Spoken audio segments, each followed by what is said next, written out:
tadi mengikuti sedikit.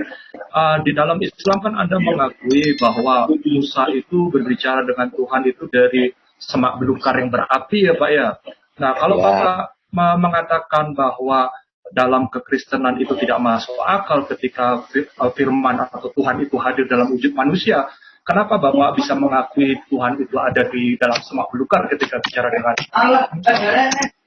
Bukankah itu semak belukar itu ciptaan dari Tuhan juga? Bukan. Jadi kami tidak meyakini bahwa Allah ada di semak belukar, bukan. Ya, siapa itu Pak yang di semak belukar? Jadi pada saat Nabi Musa ingin ketemu dengan Allah, maka kemudian Allah memberikan informasi bahwa kamu tidak akan sanggup untuk bertatap muka dengan aku. Kemudian Nabi Musa, coba kalau kamu tidak percaya, pergilah ke gunung itu. Kemudian dari gunung itulah kemudian muncul api. Tapi bukan api itu Allah, bukan. Ya, siapa Pak itu Pak? Ya, itu adalah ciptaan Allah. Ya, suara siapa itu Pak? Loh, kalau suaranya kan suaranya tidak bukan dari Allah gitu loh. Tapi bukan jadi Allah. Pak, apakah setan Pak yang berbicara? Bukan setan. Nah, siapa itu Pak? Ya, itu adalah para malaikat yang menyampaikan itu. Oke, jadi malaikat yang berbicara dengan Musa, Pak. Nanti orang jelas di dalam kitab Anda mengatakan bahwa itu suara Allah itu gimana sih, Pak? Nah, silakan ya rekan-rekan. Saya cuma ingin memunculkan wacana itu saja. Ya, jadi silakan ya rekan-rekan bisa dilihat bagi siapapun yang menyimak bagaimana rekan Muslim ini berusaha untuk menjustifikasi ya, mencari pembenaran. Sudah jelas-jelas di sana dinyatakan dalam kitab mereka bahwa di dalam semak belukar itu adalah suara dari Allah SWT gitu ya. Sekarang di sini Pak Muslim bicara itu malaikat. Ya, jadi silakan dia menilai. Jadi itu keyakinan Anda gitu ya. Berarti kalau saya mau mengatakan Anda sudah bukan Muslim lagi, Pak Muslim. Ya, terima kasih. Silakan dilanjutkan rekan-rekan. Saya pamit. Al-Hayat menjelaskan itu. Ya, saya mau menanggapi sedikit mengenai hukum Taurat. Hukum Taurat itu yang diberikan kepada Musa itu 10 perintah Allah. Makanya ditulis di atas batu safir. Orang Yahudi menyebutnya batu hasafir atau batu biru. Batu hasafir ini tembus, jadi depan belakang. Makanya dikatakan seperti cermin. Jadi tulisannya itu tembus. Yang ditulis itu menggunakan huruf piktogram. Ya, jadi lebih tua daripada huruf Paleo Hebrew. Lebih tua daripada huruf yang dipakai pada zaman Daud. Ya, pada zaman Samuel, Daud itu hurufnya menjadi Paleo Hebrew. Lebih tua daripada itu adalah huruf piktogram. Itu yang diukirkan oleh jari tangan Tuhan di 2 loh batu hasafir namanya. Jadi batunya bukan kayak yang di film-film Hollywood, hitam 2 atau coklat gitu, bukan. Ya, batu permata biru yang mahal namanya safir. Ya, seperti langit. Ya, karena waktu tua-tua Israel, 70 tua-tua Israel melihat kaki Tuhan, mereka duduk makan bersama dengan Hashem di atas gunung itu, dia melihat kaki Tuhan itu berjejak di atas batu pualam safir. Ya, itu adalah batu tahta permata yang ada di surga di tahta Allah. Nah, yang saya mau tegaskan begini, hukum yang tidak berubah itu adalah yang ditulis di atas batu. Kenapa ditulis di atas batu? Karena itu dimaksudkan sebagai sesuatu yang kekal. Sedangkan hukum lainnya seperti hukum makanan, ya, ada hukum orang lepra, ya, hukum-hukum seremonial, ya, membasuh tangan waktu makan, itu nggak ditulis di atas batu. Karena itu hukum adat, ya, mengambil budak, nanti kalau kamu membebaskan budak dan sebagainya. Nah, Yesus ketika di dalam Perjanjian Baru, dia tidak memakai itu hukum-hukum adat-adat seremonial itu. Yang dia pakai adalah 10 hukum Taurat yang kekal, yang selama-lamanya kekal dan tidak bisa dibatalkan. Pada waktu hukum Taurat ini diturunkan di Sinai, ketika Musa turun dari gunung, dia melihat orang Israel menari-nari membuat anak lembu emas. Yang dimodel Harun, bukan Samaria. Ya, orang Samaria itu belum ada pada waktu zaman Musa. Itu salah sejarah yang tadi kita bahas di dalam Quran. Ketika Harun membuat anak lembu emas, ya, Musa turun, Musa membanting 2 loh batu itu, dipecahkannya di kaki gunung. Pada waktu itu Yosua ada duduk di kaki gunung, dia menunggu Musa. Ya. Hari turunnya 10 hukum Taurat. Ini siapa yang gresek-gresek ya bunyinya ya?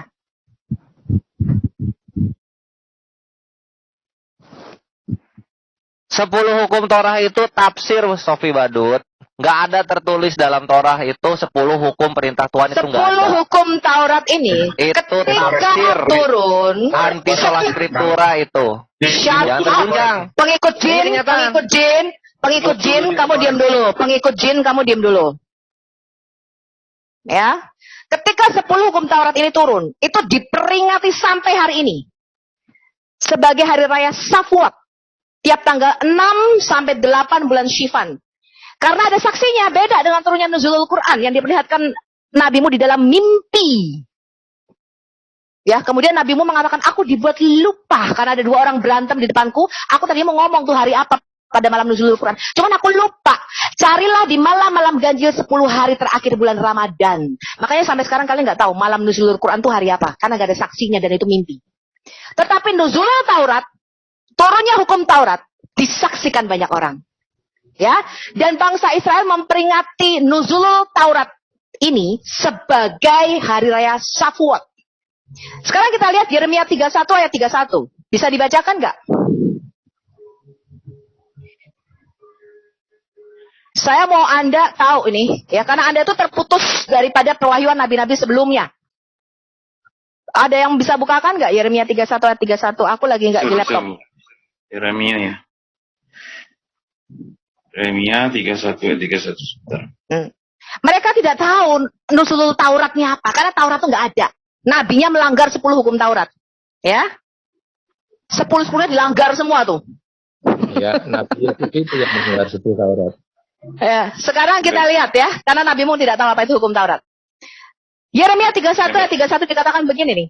Sesungguhnya akan datang waktunya, demikianlah firman Yahweh. Aku akan mengadakan a new covenant, perjanjian baru. Inilah namanya Alkitab kita itu disebut perjanjian baru.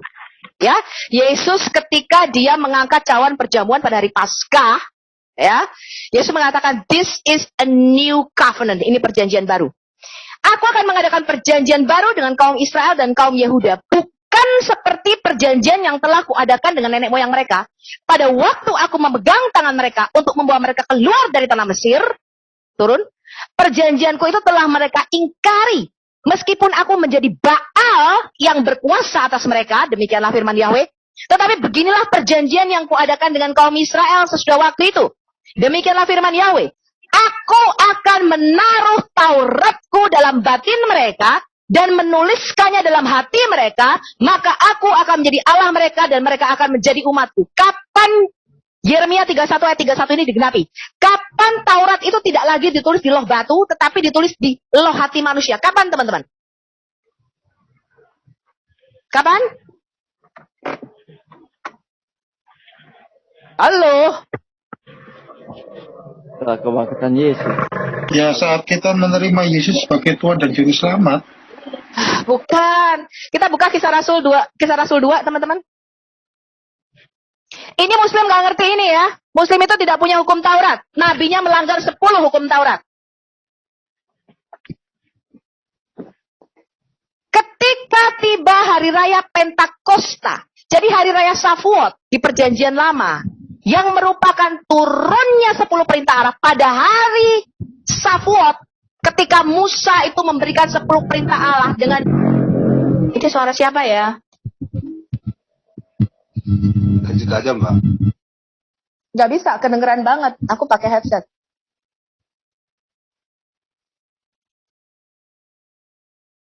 Lanjut Bu. Aman. Pada hari raya Shavuot di dalam perjanjian lama, ya, itu 50 hari setelah Paskah. Ya, itu diperingati sebagai hari raya Shavuot, Pentakosta di perjanjian lama. Pada waktu Musa memberikan 2 loh batu ini 10 perintah Allah, 3.000 orang mati pada waktu itu because mereka membuat penyembahan anak lembu emas. Betul apa enggak? Yeremia 31 tadi digenapi di dalam Kisah Rasul 2. Ini adalah hari raya Shavuot yang di dalam perjanjian baru disebut hari raya Pentakosta. Kita lihat apa yang terjadi. Ketika tiba hari raya Shavuot, Pentakosta artinya 50 hari setelah Paskah. Ya, semua orang percaya berkumpul di satu tempat.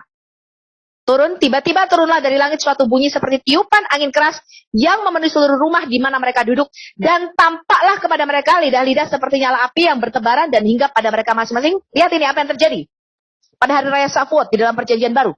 Maka penuhlah mereka dengan Roh Kudus, lalu mereka mulai berkata-kata dalam bahasa-bahasa lain, ini bahasa roh atau bahasa lidah atau glosolalia, seperti yang diberikan oleh Roh itu kepada mereka untuk mengatakannya.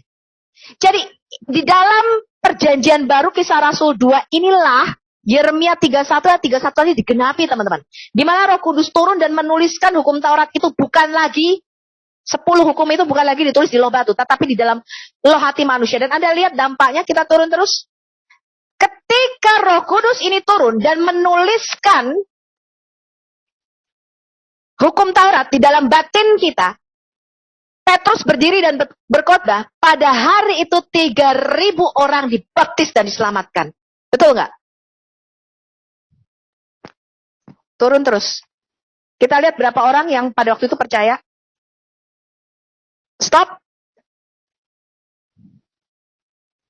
Ini penggenapan Yoel 2. Bangkitlah Petrus berdiri. Dan ke-11 rasul itu dan dengan suaranya yang berkata kepada mereka bla bla bla. Terus turun.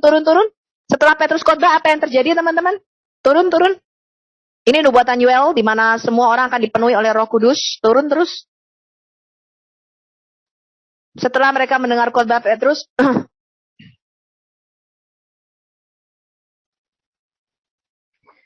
panjang kali ya khotbah Petrus ini. Stop. Ayat 41 kita baca. Setelah Petrus khotbah, orang-orang yang menerima perkataannya itu memberi diri mereka dibaptis, dan pada hari itu jumlah mereka bertambah kira-kira 3.000 jiwa. Jadi Shavuot di dalam perjanjian baru itu merupakan antitesis daripada Shavuot di dalam perjanjian lama. Itulah sebabnya kita tidak percaya kepada wahyu yang diterima dalam mimpi, teman-teman. Kita tidak percaya wahyu yang diterima di dalam gua-gua gelap. Ini namanya hari raya Shavuot di dalam perjanjian baru. Jadi kalau tadi ditanya, di mana Yeremia 31 ini digenapi? Di Kisah Rasul 2 jawabannya. Makanya Rasul Paulus mengatakan begini, teman-teman. Hukum yang tertulis itu mematikan, tetapi roh itu menghidupkan. Dia tahu betul ketika hukum Taurat itu turun, barang siapa yang tidak melakukannya mati langsung seketika itu juga. Itulah sebabnya ketika hukum Taurat itu diturunkan, Anda baca di dalam perjanjian lama, ya, Keluaran 34. Pada hari itu mati kira-kira 3.000 orang. Tetapi ketika Roh Kudus menulis hukum Taurat ini di dalam loh hati kita, Kisah Rasul 2 tadi, dikatakan apa? 3.000 orang memberi diri mereka dibaptis dan diselamatkan. Nah, ini rentetannya mesti ngerti. Sedangkan hukum lainnya itu hukum seremonial, hukum adat yang nggak berlaku. Bahkan orang Israel juga nggak melakukan itu sampai sekarang. Ya. Nah, inilah sebabnya kalian Muslim harus bertobat dari Injil palsu, kitab palsu, ya, kitab dongeng-dongeng nenek moyang, dan kitab puisi Umayyah bin Abi Salt. Kalian harus berbalik dari kitab pantun atau kitab puisi kepada kebenaran yang sejati yang ada di dalam Alkitab kita. Ya, saya rasa itu teman-teman yang perlu saya tambahkan. Silakan yang lain kalau mau menambahkan.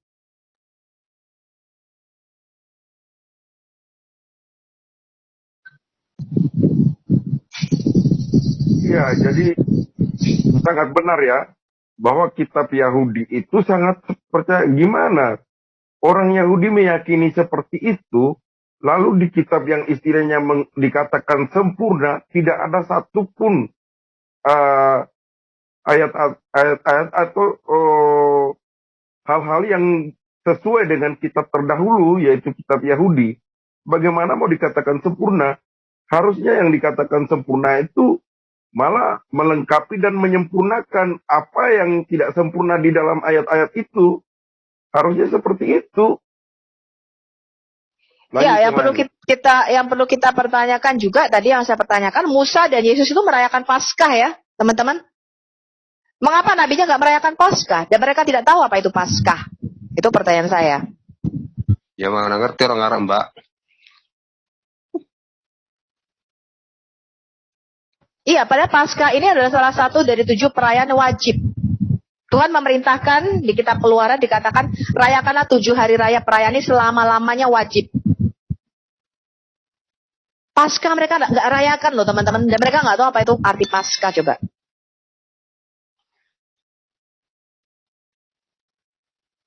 Yang namanya ya sumbernya dari Arab, mana ngerti tradisi Yahudi, Mbak. Ya, makanya lihat tuh tadi, si Koras sama si Utslim. Jadi mereka pikir kitab Taurat itu cuma nggak makan babi. Itu yang mereka pikirkan. Iya. Banyak. Si Koris ini datang-datang bilang badut di Bu Sofia tuh, makanya aku outan aja dia. Ngapain juga ada di sini? Cuman bisa keluar-keluar aja. Itu nggak tahu apa-apa dia. Cuman membacanya modelnya Dan Brown, Da Vinci Code Dan Brown. Kamu tahu nggak Yesus itu beranak pinak dari suku Merovingian. Dia dulu, weh. Adrian situ orang. Sofi bisa jawab tak? Hukum itu apa? Cuma pasca doang. Kamu itu Alberto, kamu tuh dulu kan udah didoain, ya, udah bertobat nangis-nangis didoain. Sekarang kayak begini lagi, makanya gua itu hati-hati kalau mau doain orang. Ketika didoain kamu, gua bilang gua nggak mau doain elu, karena gua ngerti pertobatan pura-pura dari kamu. Kamu nggak paham apa-apa kok mau bertobat. Nggak paham apa-apa kok terima Yesus. Hari ini terima Yesus, besok kau buang Yesus. Yesus itu terlalu mahal buat kamu. Ya, nggak bisa kau lempar-lempar seperti pakaian kotor. Hari ini kau pakai, besok kau lempar ke tempat jemuran pakaian kotor. Yesus itu terlalu berharga buat kamu, Alberto. Saya kasih tahu aja sama kamu. Sebentar. Oke, sebentar. Ada yang menganggap emas itu tidak penting. Alberto.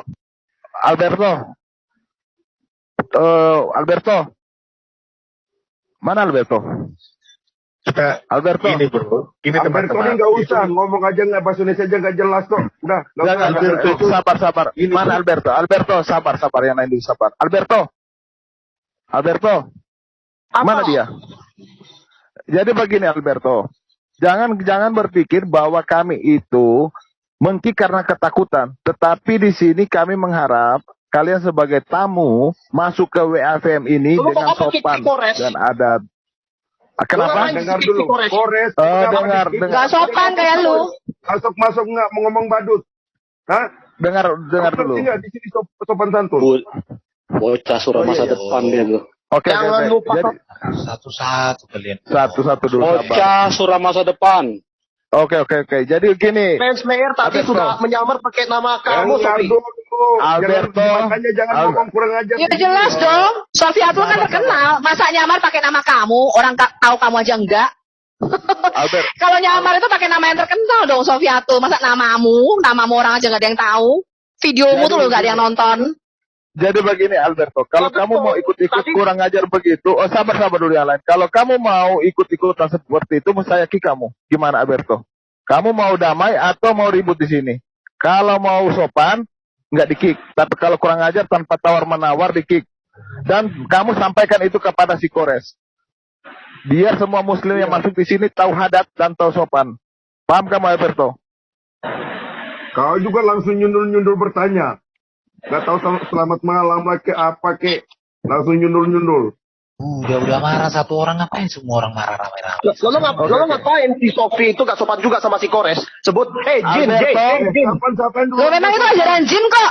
Memang ajaran jin. Nah, kan Kamu sebut sekarang. kan? Sofi itu gak sopan di sini. Memang iya. Emang iya ada surah jin.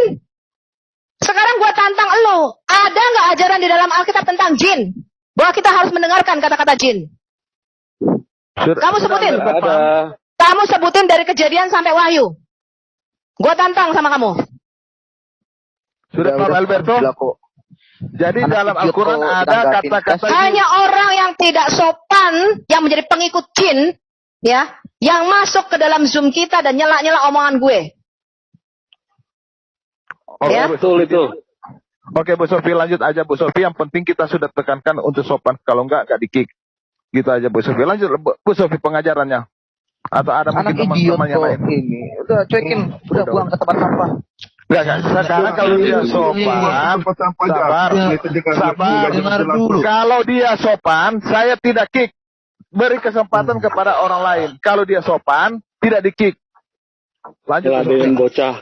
Ladenin bocah kita tuh, bocah sudah Gini masa tuh. depan. Ya, Teman-teman, gini, Alberto udah ini udah marah satu orang, jangan lagi kali udah cukup. dia udah Di pernah sini ini, spesial orang-orang sukses di sini. dia pernah masuk ke channelnya Uti, dan dia udah didoain Pak Wahyu Ilahi. Sudah Didoain. banyak sekali Pak, sudah berkali-kali saya nggak pernah doain orang ini. Iya, jadi kita gini loh. Kita nggak usah bicara kita harus Alberto. nabung. Kita Ayo dulu yuk Bu, lanjut Bu. Ini apa Baginda Sofiatul, penjelasannya mohon. Enggak, udah selesai. Aku cuma jelasin tadi bahwa posisi hukum Taurat seperti itu. Kalau kalian ada yang mau nambahin silakan. Kalian sependapat atau tidak sependapat dengan saya silakan. Karena buat saya yang di Yesus itu di Matius 5 misalnya ketika khotbah di bukit ya, dia tidak pernah menjelaskan hukum-hukum seremonial. Yang dia tegaskan ada 10 perintah Allah. Jangan kamu bersumpah, jangan menyebut nama Tuhan Allahmu dengan tidak hormat, ya dengan bersumpah-sumpah, dikit-dikit wallahi, demi Allah. Kenapa? Karena orang Kristen tidak boleh sedikit-dikit menyebut nama Tuhan dengan tidak hormat. Ya, nggak boleh. Ya, makanya orang Kristen kalau kesandung nggak boleh tuh latahnya latah Yesus. Ya, karena di dalam nama Yesus itu berkuasa, bertekuk lutut segala jin, ya segala jin, termasuk jin ifrit, ya termasuk semua ada 10 macam jin itu bertekuk lutut di bawah kaki Yesus dan segala lutut mengaku, segala lidah mengaku Yesus adalah Tuhan bagi kemuliaan Allah Bapa. Ya, manusia dan jin bertekuk lutut di bawah kaki Yesus. Ya, jadi nggak boleh sembarangan kita menyebut nama Yesus. Yesus menegaskan, jangan kamu berzina. Ya. Yesus menegaskan jangan mencuri. Ya. Nah, itu yang ditegaskan ada 10 hukum Taurat yang ditulis di dalam hati kita. Tadi loh di hari raya Safot atau Pentakosta. Ya, menggenapi nubuatan Yeremia 31 ayat 31. Bahwa Tuhan tidak lagi menulis hukum Taurat di dalam loh batu. Melainkan Tuhan akan menulis hukum Taurat di dalam loh hati kita. Nah, Yesus ketika mengangkat cawan di hari Paskah, dia mengatakan inilah perjanjian baru, a new covenant for you. Ya, ini adalah perjanjian baru, darahku. Kalau perjanjian lama, hukum Taurat dimeteraikan dengan darah binatang. Musa dikatakan dia memerciki kitab Taurat dan memerciki umat itu dan memerciki seluruh perabotan bait suci di Miskah, ya tabernakel Musa dengan darah lembu dan darah domba. Musa berkata, inilah darah perjanjian Allah bagi kamu. Ya, jadi perjanjian lama hukum Taurat itu dimeteraikan dengan darah binatang. Tapi Yesus 2000 tahun kemudian dia mengatakan, this is a new covenant, ini perjanjian baru. Tidak lagi dengan darah binatang, tetapi dengan darahku, kata Yesus. Ya, perjanjian baru dimeteraikan dengan darahku. Inilah darah yang ditumpahkan bagimu dan bagi banyak orang demi penebusan dan pengampunan dosa. Ya, itu esensinya teman-teman. Bukan hukum cuci tangan. Ya itu Pak Lidara ada tuh. Aku dapat kalau kalian mau aku jabarin. Itu 613 mitzvot. Itu rumit banget, kalian ngikutin tuh, ya. Tapi hukum kita nggak lagi seperti itu, karena sudah ditulis di hati nurani kita. Makanya ketika ditanya, Paulus mengatakan begini, di dalam hukum kasih karunia atau hukum roh kehidupan, Roma 8 ayat 1 dan 2, dikatakan, pertimbangan kita itu bukan lagi the do and the don'ts. Hukum Taurat itu kalian baca Galatia 3, untuk anak kecil, nonton. Ya, kalau anak kecil itu dikasih, pokoknya, nah, dengar mama ya, kamu jangan main-main keluar. Lah kenapa mama aku tidak boleh main-main begini? Ini hujan nak. Nanti kamu kesambar gledek. Pokoknya kamu diem. Itu hukum Taurat. Itu untuk anak kecil. Sebagai penuntun karena mereka belum dewasa. Tapi kalau anak besar kamu bilang, nak kamu jangan di rumah ya. Gila ya mama, gue kan mau kencan sama pasangan gue. Loh nak ini hujan nanti kamu kesambar gledek. Loh kan aku dijemput pakai mobil. Nah dia bisa berargumen. Kenapa? Dia sudah dewasa. Makanya dikatakan Galatia 3, kalian baca Galatia 4, hukum Taurat itu penuntun sampai kita tuh akil balik. Sampai genap seorang penebus atau seorang yang akil balik itu datang kepada kita. Ya, makanya Galatia 4 ayat 4 dikatakan, ketika sudah genap waktunya in the fullness of time, maka Tuhan mengutus anaknya yang menjadi serupa dengan daging. Yang tunduk pada hukum Taurat. Ya, supaya kita ini menjadi dewasa secara rohani, kita didewasakan secara rohani dalam Kristus sehingga kita nggak perlu lagi dituntut dengan hukum Taurat, tetapi dengan hukum kasih karunia. Makanya Rasul Paulus mengatakan pertimbangannya adalah hati nurani. Kamu bukan lagi jangan makan ini, jangan makan itu, tapi Paulus mengatakan begini, kalau kamu makan dan itu menjadi batu sandungan bagi saudaramu, jangan makan. Tapi kalau kamu nggak makan dan itu menjadi batu sandungan bagi saudaramu, makan. Jadi Rasul Paulus mengatakan ini, di dalam hukum kasih karunia, kamu mengerti apa yang baik, yang benar, dan sempurna di hadapan Allah. Makanya tidak perlu lagi, kita melakukan ijma pastor yuk, ijma pendeta. Apa? Dilarang merokok. Dilarang narkoba. Apalagi? Wah, hukum-hukum macam-macam itu. Dilarang, macam-macam lah. Nggak ada tulisan dilarang merokok di dalam Alkitab. Tetapi di dalam hukum kasih karunia, Rasul Paulus mengatakan apa? Kamu punya Roh Kudus di dalam dirimu.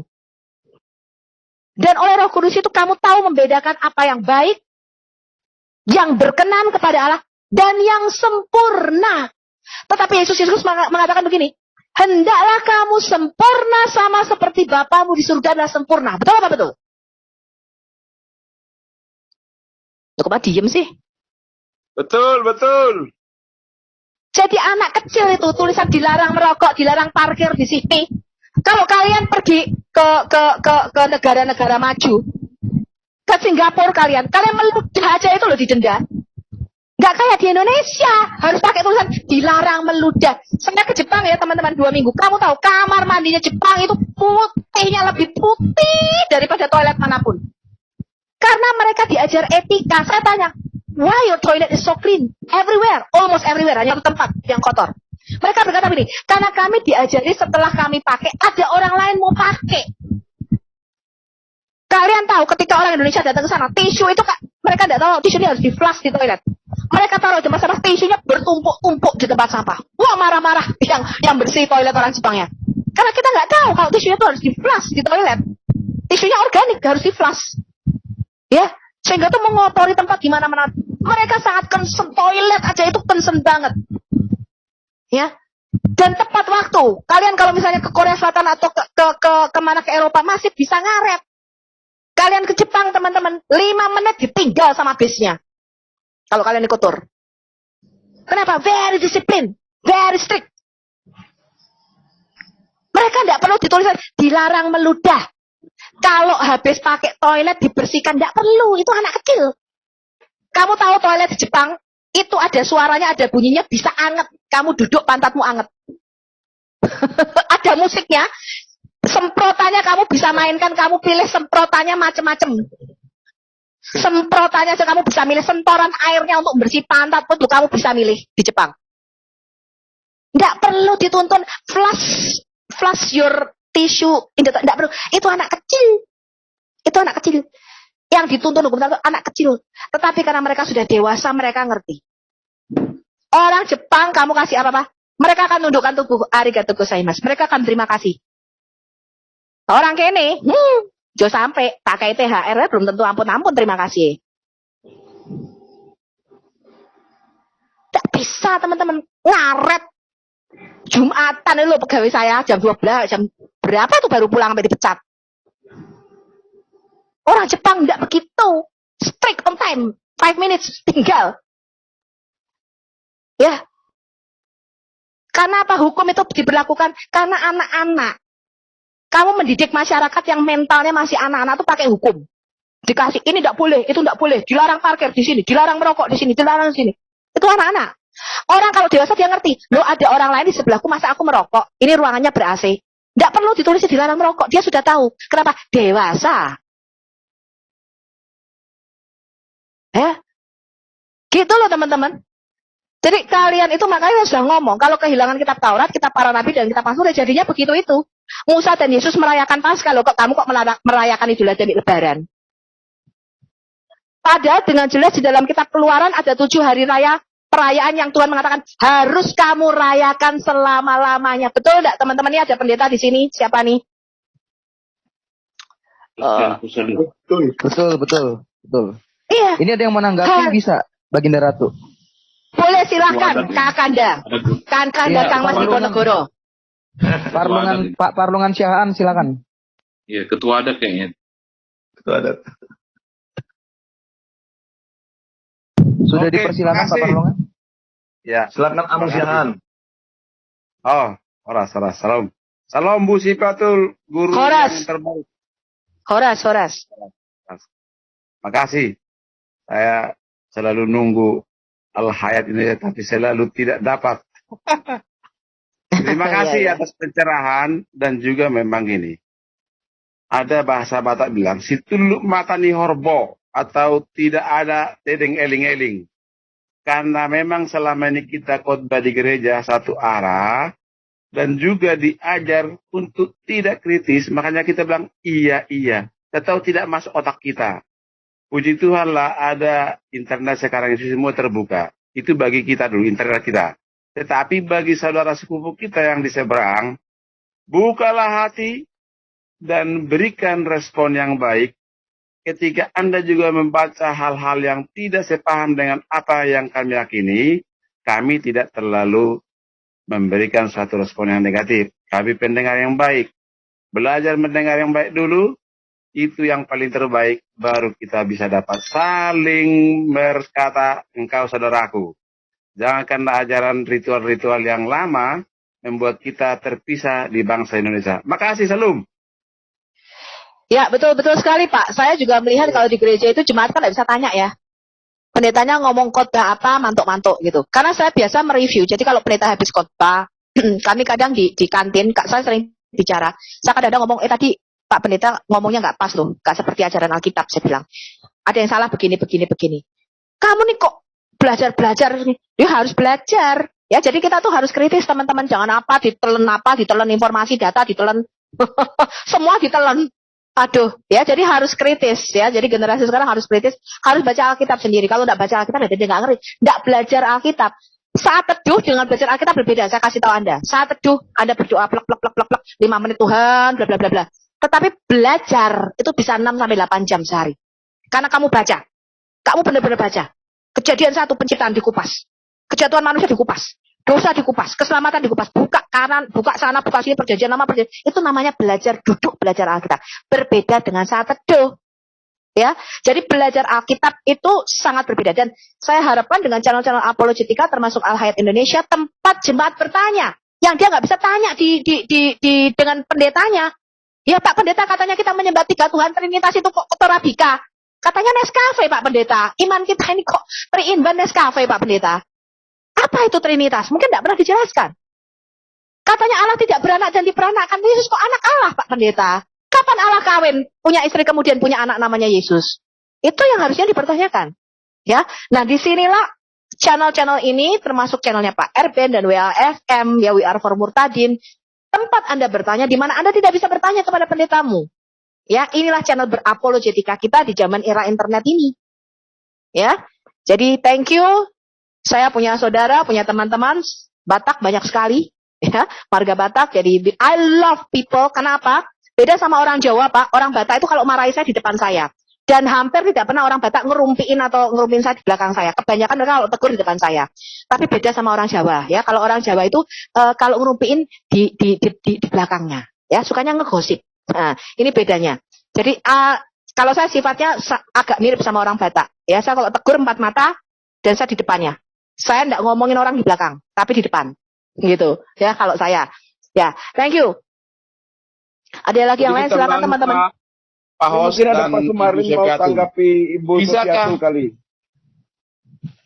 Halo. Boleh, silakan. Ini ada Pak Boleh, silakan. Wiwin. Sedikit lagi Pak Hos, sedikit lagi.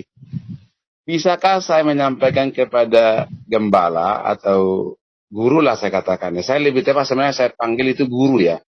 Karena lebih mulia kata guru daripada kata pendeta ya. Bagi saya, pemahaman saya. Artinya begini. Kalau ibadah keluarga, jangan khotbah seperti khotbah di altar di gereja.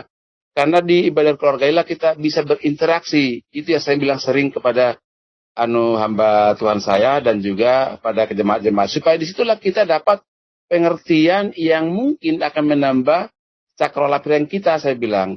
Ibu Gembala setuju, tapi yang lain juga mungkin banyak yang setuju. Menurut Bu Sofiatul, apakah saya mencela seorang pengkhotbah kalau saya menyampaikan hal seperti itu? Makasih Bu Sofiatul. Ya, kalau saya kan saya lahir baru di gereja sel. Ya, jadi kami dulu sangat suka belajar firman. Jadi setiap saya ketemu itu isinya cuma doa. Jadi kalau saya ketemu dengan teman saya isinya, yuk kita doa bareng. Gitu. Jadi we love to pray, ya. Kita suka berdoa dan kita suka ngobrolin Alkitab. Jadi kalau saya ketemu dengan teman saya bukan ngerumpi, bukan gosip. Ya, we talk about life, sometimes we talk about business, but mostly we talk about the word of God. Ya, jadi saya suka sekali ngerumpin dan ngegosipin firman Tuhan. Ya, jadi kamu dapat apa? Oh, kita kupas habis gini. Kamu dapat apa? Nah, itu that's I love. Karena itu saya nggak punya banyak teman. Karena tidak banyak orang yang bisa mengerti dan mempunyai pengertian yang dalam tentang word of God atau firman Tuhan. Nggak banyak. Keluarga saya nggak bisa, orang tua saya nggak bisa saya ajak ngomong. Kenapa? Karena isinya cuma daily bread saat teduh. Jadi kalau ngomong firman Tuhan nggak bisa, nggak nyampe. Ya, terlalu dalam. Nah, Karena itu teman-teman, di dalam gereja sel ini, ya, itu sebaiknya memang kita membahas firman, apa yang dapat, tapi bukan berdasarkan penglihatan. Kebanyakan saya melihat, saya mendapatkan, saya mendengar suara Tuhan. Tidak begitu. Tapi apa yang kamu pelajari tentang firman Tuhan, itu yang harusnya kita sharingkan. Nah, kebanyakan ketua sel, atau mungkin juga pendeta, atau saya nggak tahu lah, ada pengembalaan ya di masing-masing, memang tidak mendapatkan pemahaman firman Tuhan yang cukup dalam. Ya, terus terang aja. Ya, memang makanya saya bilang, tidak semua orang bisa cocok ngomong sama saya. Itu problemnya. Ya, tidak semua orang bisa cocok ngomong sama saya.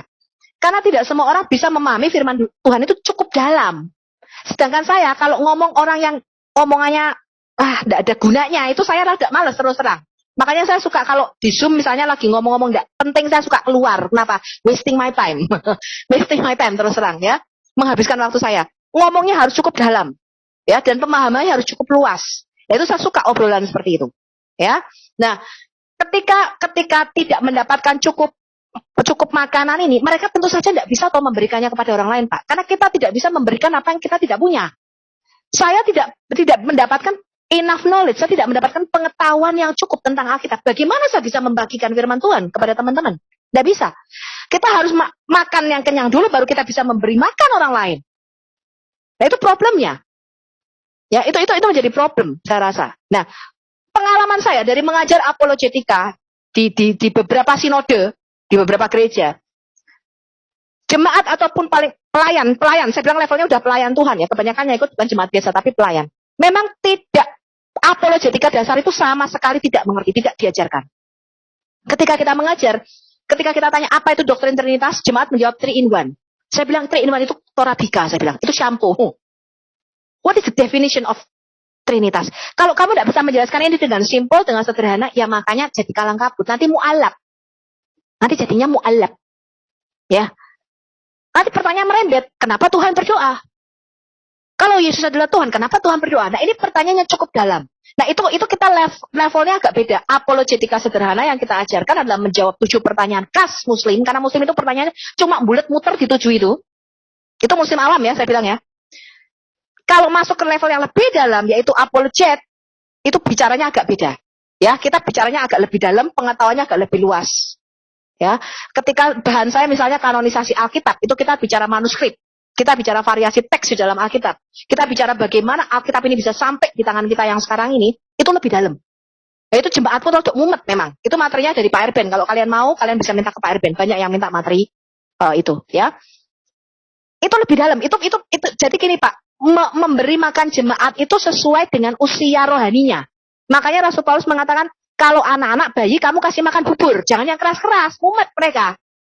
Ya, mau kasih makan yang keras-keras kayak apologetika, materi kanonisasi Alkitab, manuskrip P25, P52, manuskrip tertua, Kodeks Vatikanus itu penting. Sing penting iki aku saiki loro kanker iki Gusti Yesus iso nyembuhke ora. Sing penting aku saiki bokek ora duwe duit. Gusti Yesus iso berkaya aku ora. Itu apologetika sederhana. Itu level bubur, level bayi. Kasih mereka makanan itu. Ya, makanan keras itu hanya untuk orang yang sudah dewasa rohani. Makanya Petrus di surat Rasul Petrus yang kedua dikatakan, Rasul Paulus itu kan ahli Taurat toh, Pak. Itu kan murid terpandai dari Rabban Gamaliel. Omongannya juga tingkat tinggi. Makanya Rasul Paulus mengatakan kalau kamu baca surat-suratnya Paulus, banyak orang tidak mudeng. Orang awam itu yang tidak tahu hukum Taurat, orang mudeng. Kenapa? Karena banyak yang sulit di dalam surat-suratnya. Untuk mengerti isi otaknya Paulus, kamu harus masuk ke dalam isi otaknya Paulus. Kamu harus derajat dengan dia. Kamu harus mengerti Taurat. Kalau tidak bulet dan jelimet, dan kamu bisa memutarbalikkan perkataan Paulus seperti yang muslim-muslim lakukan sekarang ini. Yang sederhana itu Rasul Yohanes, Pak. Pada mulanya adalah firman, firman bersama-sama dengan Allah, firman itu adalah Allah, firman itu nusul menjadi manusia. Titik. Kalau kamu percaya bahwa Yesus adalah Tuhan, dia mati bagi dosa-dosamu, bangkit pada hari yang ketiga, percaya di dalam hatimu, mengaku dengan mulutmu, kamu diselamatkan. Roma 10 ayat 9 sampai 12. Selesai, titik. Saya menginjili begitu saja. Dia diselamatkan. Makanan keras nanti sing gelimet-gelimet. Itu hanya untuk orang yang sudah dewasa rohani. Jadi kasih jemaat makanan sesuai dengan usia rohani mereka. Tidak bisa saya ngomong hal yang gelimet-gelimet kepada orang awam, Pak.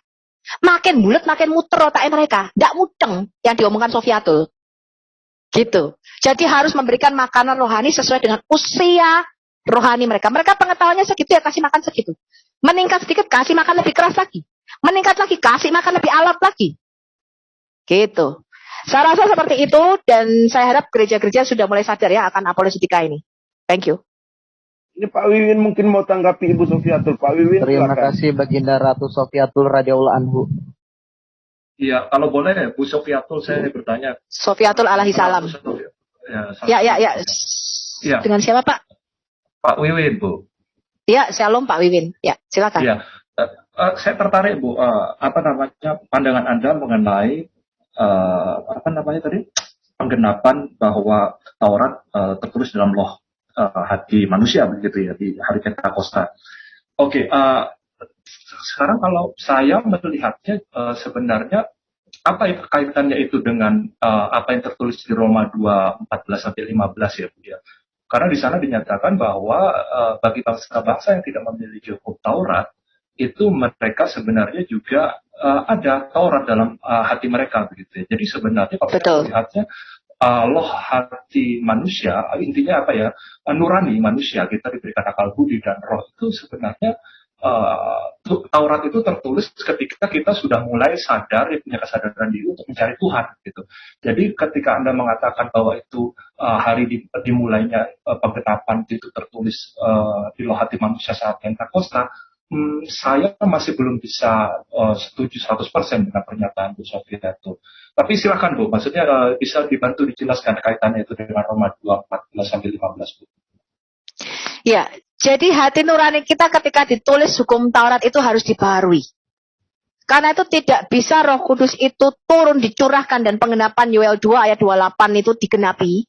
Ya, tadi kata kita baca. Ini adalah penggenapan Nabi Yoel di mana Roh Kudus akan dicurahkan ke atas anak-anak manusia. Maka orang-orang tua yang akan mendapat mimpi, teruna-terunamu akan mendapat penglihatan-penglihatan, dan seluruh hamba-hambamu laki-laki dan perempuan akan penuh dengan Roh Kudus. Ya, Yoel 2 ayat 28 itu tidak bisa terjadi sampai suatu pembaruan yaitu lahir baru. Yohanes 3.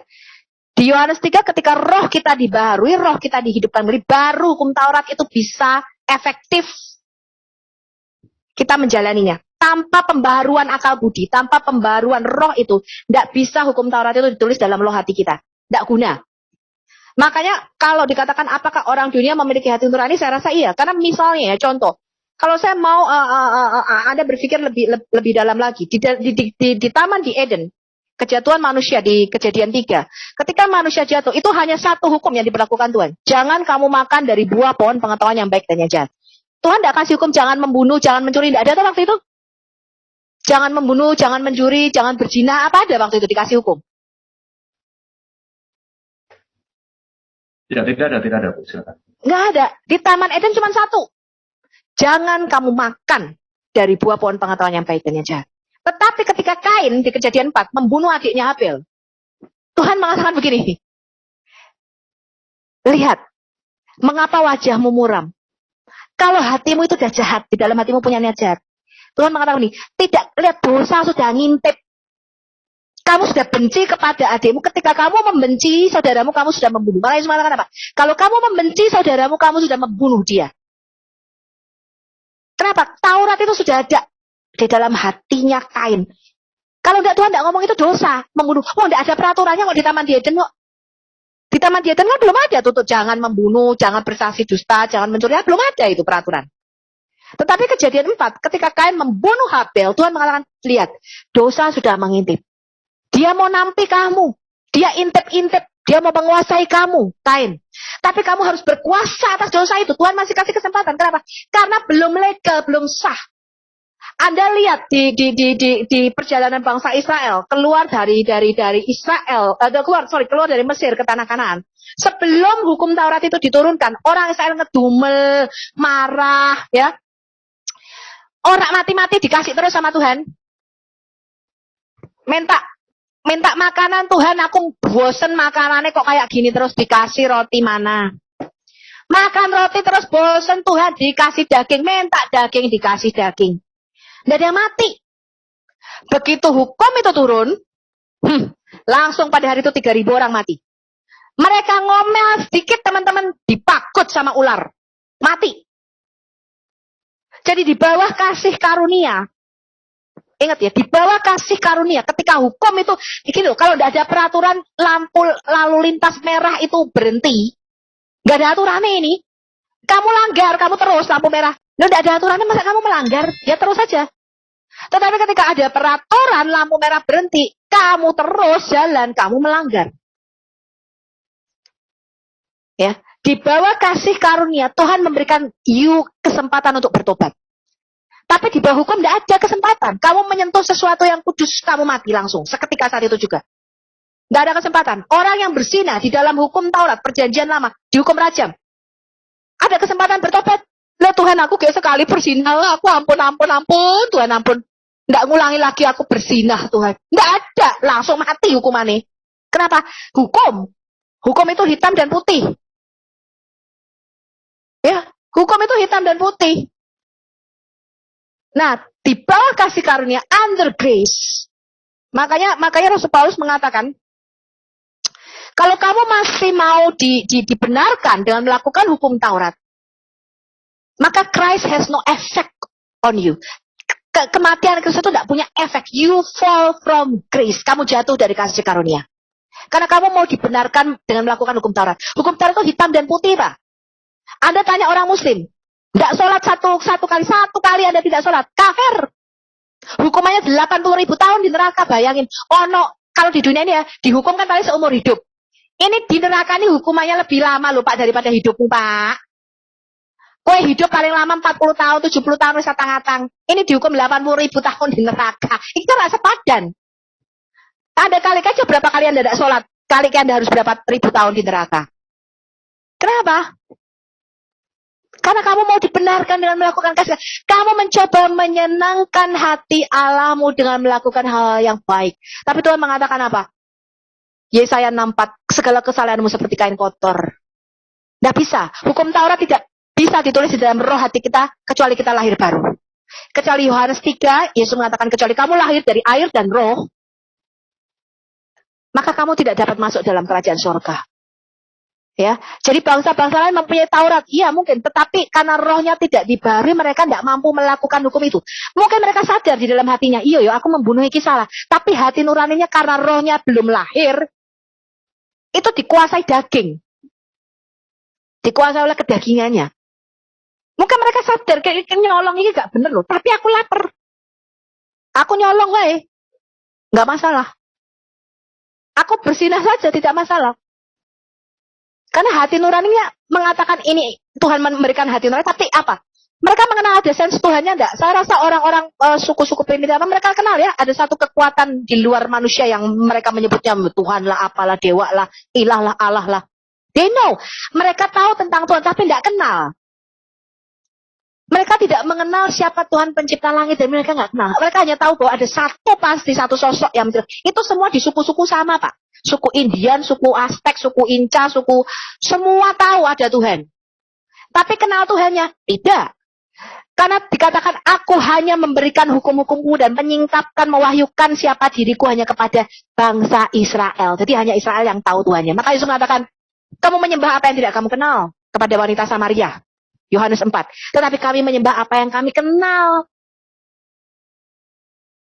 Ya, saya rasa sih itu jawaban saya. Kalau teman-teman mau nambah boleh, di sini ada banyak pakar-pakar. Silakan. Ada Jason, ada Pak Petro, saya lihat silakan kalau mau nambahin. Terima kasih Bu Sofiatul. Maksud saya sudah menyampaikan pertanyaan saya supaya tidak menyimpang jauh dari topik pembicaraan, bisa dilanjutkan topiknya. Terima kasih Bu Sofiatul. Ya. Sama-sama. Mungkin Pak Sumarin mau menanggapi, silakan Pak Sumarin. Pak Sumarlin, open mic Pak Sumarlin. Pak Sumarlin bukan menanggapi, Pak, bertanya aja. Ya, halo. Ditanggapi. Ya, silakan Pak. Ya, belum ada sih yang ingin tanggapi. Cuma sih sebenarnya pengen nanggapin yang sempat saya lihat di YouTube tadi siang ya, Bu Sofiatul menjelaskan tentang Ukhta Harun. Cuma kayaknya saya terhalang ini karena anak saya lagi tidur dekat saya, khawatirnya terbangun dengar suara saya. Lanjut aja dulu Bapak Ibu. Iya, itu nanti aku akan bikin 3 videonya, seri 19A, B, C, kesalahan sejarah terbesar dalam Quran yang tidak terbantahkan. Wow, aku dengar barusan Ibu Sofiatul ngomong ini, saya berpikir ya, berarti dengan bangsa Israel diberikan hukum Taurat, kan berkat dari Abraham adalah oleh keturunanmu segala bangsa akan mendapatkan berkat. Tetapi jika itu hanya hukum Taurat, maka itu bukan berkat loh itu. Karena setiap orang yang tidak bisa menurutinya ya jatuh di bawah hukuman toh. Benar nggak? Iya, jadi sebenarnya awal mula Tuhan adalah sebenarnya kasih karunia. Ya, tetapi hukum itu diberikan karena pelanggaran kita makin banyak. Kalau Tuhan tidak berikan hukum, wah makin merajalela itu. Ya, makin merajalela. Gitu. Ya, jadi maksudnya kalau cuma hukum Taurat, baru hanya hukum Taurat seperti yang bangsa Israel perjanjian lama, berarti janji itu belum tiba, yaitu oleh keturunanmu segala bangsa mendapatkan berkat itu belum tiba.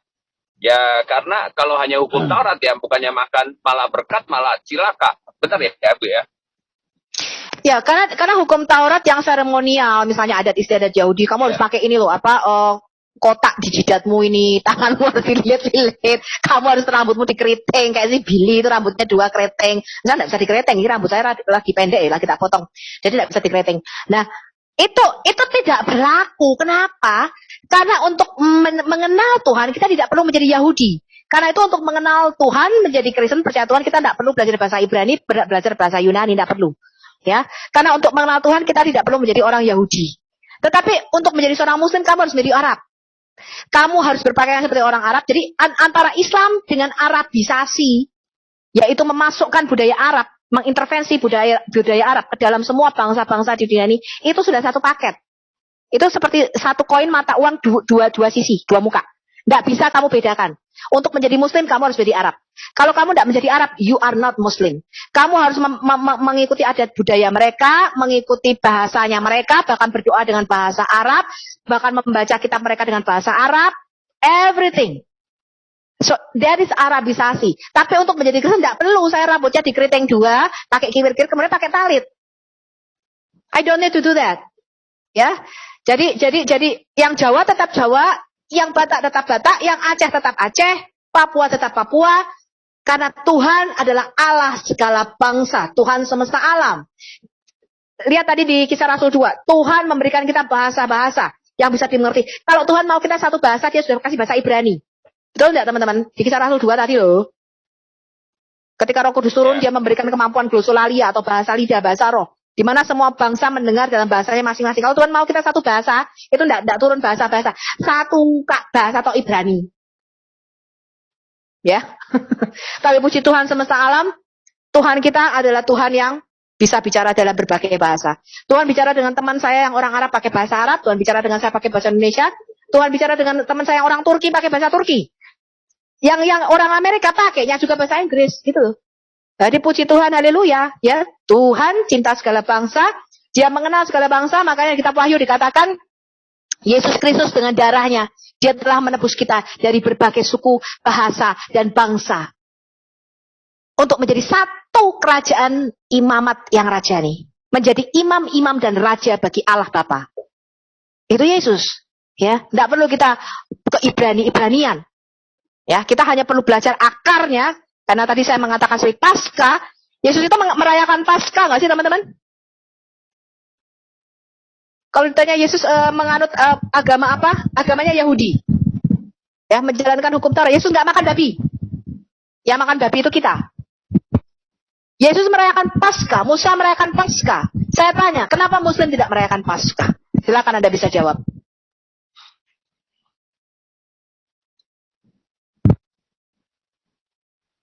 Muslim tidak mengenal Allah Israel, Bu. Ini sudah sering saya jawab ya. Kalau tentang syariat. Loh, Paskah itu bukan syariat, Pak. Bapak baca kitab Taurat Musa. Paskah adalah salah satu dari 7 perayaan yang wajib dirayakan selama-lamanya. 7 perayaan itu adalah Paskah, Hari Raya Buah Sulung, yaitu di mana Yesus bangkit, Hari Raya Shavuot atau Pentakosta, Ya, makanya orang Kristen juga merayakan Shavuot atau Pentakosta, turunnya 10 hukum Taurat tadi loh, Pak. Ya, Nuzulul Taurat tadi loh, Pak. Ya, Nuzulul Taurat tadi kita rayakan tiap tanggal 6 dan 8 bulan Syifat.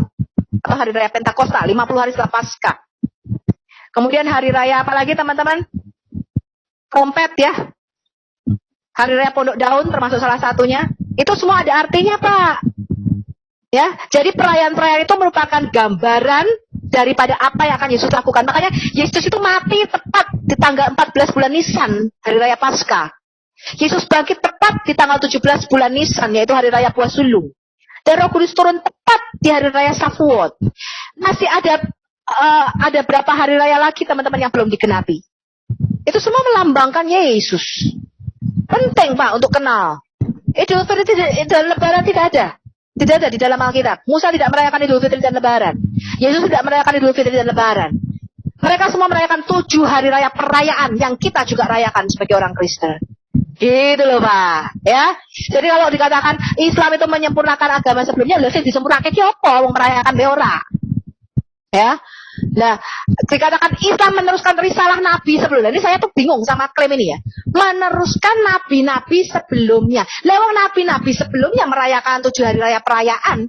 Lah kok sampean orang ngerti 7 hari raya perayaan ini? Pondok Daun, hari raya Paskah, hari raya Buah Sulung, roti tak beragi, apalagi tuh? Coba teman-teman bisa sharingkan di sini. Itu penting, Pak. Ada maknanya itu. Ya. Ada maknanya itu semua. Kitab Taurat itu bermakna.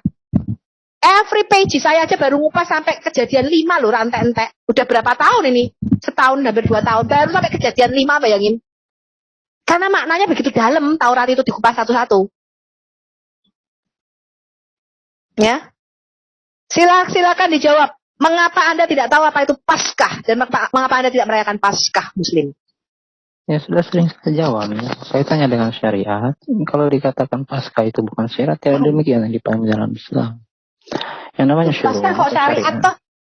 Paskah itu hari raya di mana anak domba Allah itu dikorbankan sebagai penebus dosa, Pak.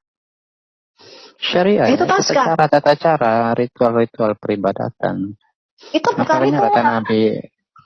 Nah, sekarang saya tanya. Nabimu Muhammad merayakan Paskah enggak? Tidak.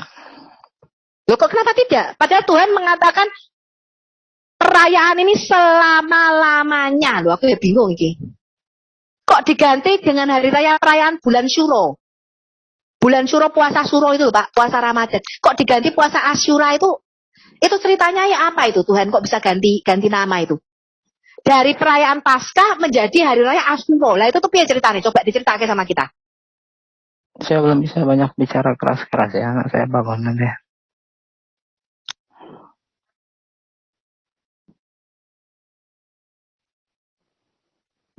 Aduh, sing lain aja deh. Ya, lanjut aja dulu Bapak Ibu. Ibu Leha mungkin mau menanggapi Mbak Ibu Sofia Atul. Silakan Bu Leha, buka mic-nya. Oh Pak, selamat malam semuanya Pak. Bapak, bukan Ibu.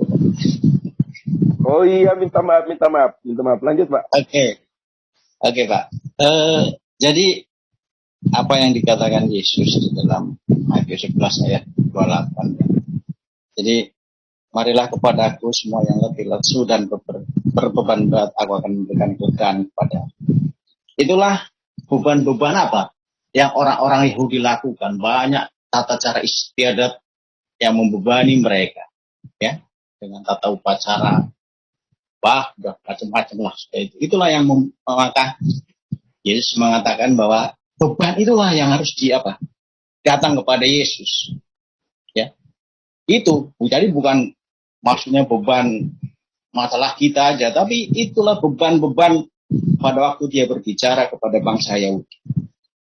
Ya, itu beban agamawi ya. Yang dikatakan ahli-ahli Taurat itu menaruh beban-beban yang berat. Ya, sampai bangsa itu tuh kayaknya gini enggak boleh, gitu enggak boleh, gini haram, gitu haram, dikit-dikit tanya gitu kan. Kayak muslim, bolehkah saya mencukur bulu ketek saya? Haruskah dicukur atau dicabut? Kan gitu. Itu aja ditanya gitu loh, Pak. Itu makanya. Iya, itulah Yesus katakan, marilah kepadaku yang semua yang letih lesu berbeban berat itu. Aku akan memberikan kelegaan lega daripada beban dosa. Jadi hukum-hukum tata upacara itulah yang membebani. Ya, kita buka Matius 15 ayat 28. Itu kan juga dikatakan bahwa hai orang-orang munafik, benarlah membuat Yesaya tentang kamu. Bangsa ini memuliakan aku dengan bibirnya, padahal hatinya jauh daripadaku. Percuma mereka beribadah kepadaku, sedangkan ajaran yang mereka ajarkan ialah perintah manusia. Inilah yang mau didobrak Yesus kepada orang-orang Yahudi. Sehingga orang Yahudi menolak Yesus sebagai Mesias. Karena banyak aturan-aturan Yahudi yang ditentang oleh Yesus. Sehingga dia ditolak. Bahkan sampai akhirnya dia disalibkan oleh bangsanya sendiri. Kan begitu. Jadi inilah yang harus kita pahami, bahwa kehadiran Yesus itu untuk membuat beban-beban yang dibebankan kepada bangsa Yahudi itu oleh karena kedatangannya. Ya. Makanya marilah kepadaku yang semua yang letih lesu berbeban berat. Aku akan memberikan kelegaan. Mungkin itu tambahan Bu Sofiatul. Terima kasih.